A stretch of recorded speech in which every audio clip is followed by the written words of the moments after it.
p.m. Central Daylight Time. Winds of 60 miles per hour can bring down trees, possibly resulting in injury and property damage.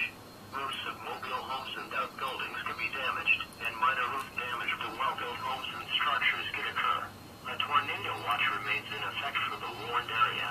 If a tornado is spotted, act quickly and move to a place of safety in a sturdy structure, such as a basement or small interior room.